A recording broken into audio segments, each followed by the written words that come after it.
Hello, respected viewers. It's George from Ireland. Thank you so much for coming back to my channel and having to comment on an unfortunate incident in the Republic of Ireland. Because yeah, it was just yesterday there was a riot in Dublin, and those who don't know Dublin might not realise just how central this is. Because O'Connell Street is the main drag in the whole country, and it was just north of that. We deal in kilometres in the Republic of Ireland, so maybe a kilometre from that. And there's been this spike in anti-immigrant sentiment. There was this incident just outside a school, and the full particulars not quite sorted out. But it looks like 4 people were stabbed outside this Gael skull. 3 children and a care assistant. Mercifully, nobody has died. So there was this a knife attack, and then there were riots in the street, and shops were trashed and looted. Several cars were burned. The guards, as we call the police in the Republic of Ireland, they had to flood the area. They had difficulty keeping a lid on the situation.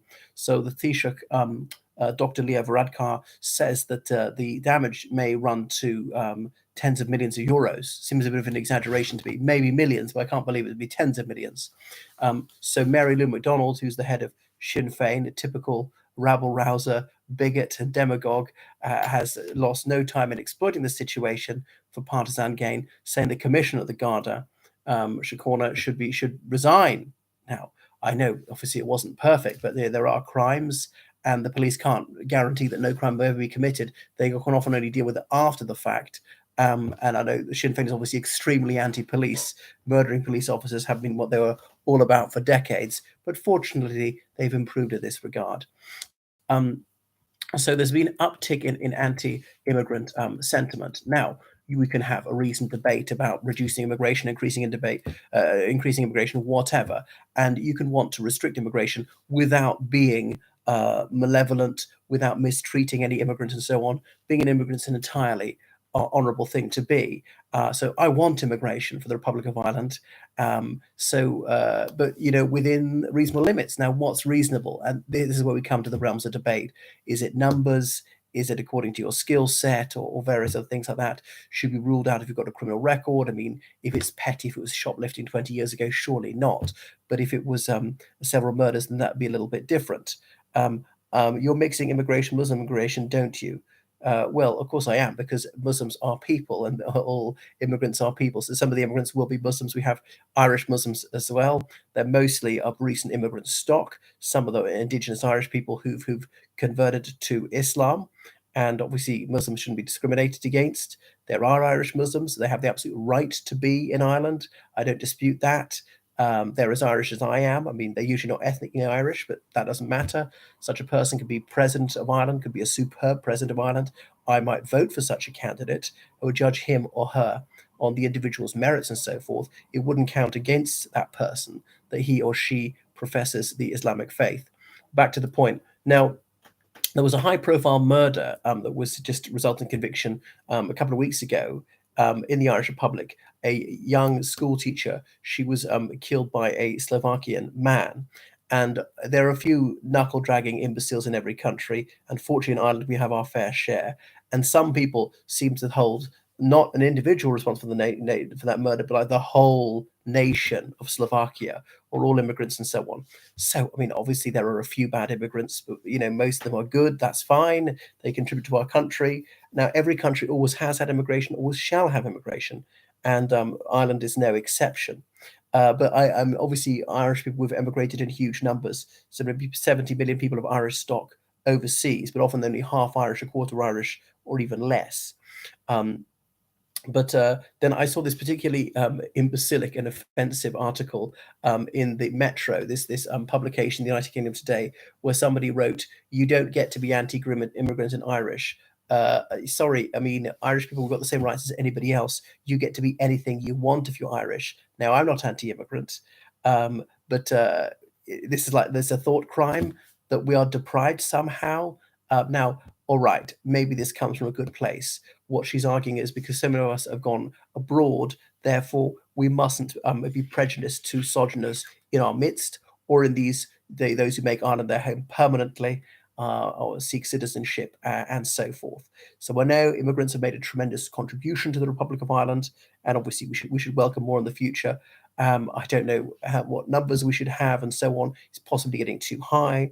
The Republic of Ireland, we're a very wealthy country now, bit too expensive when I go home.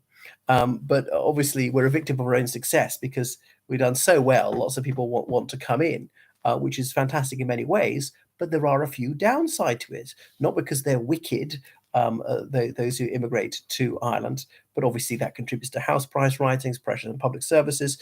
And I know they help solve some of these problems by building houses and by working the public service and so on. So they're pros and cons. And only a complete charlatan would pretend that all cons are all pros.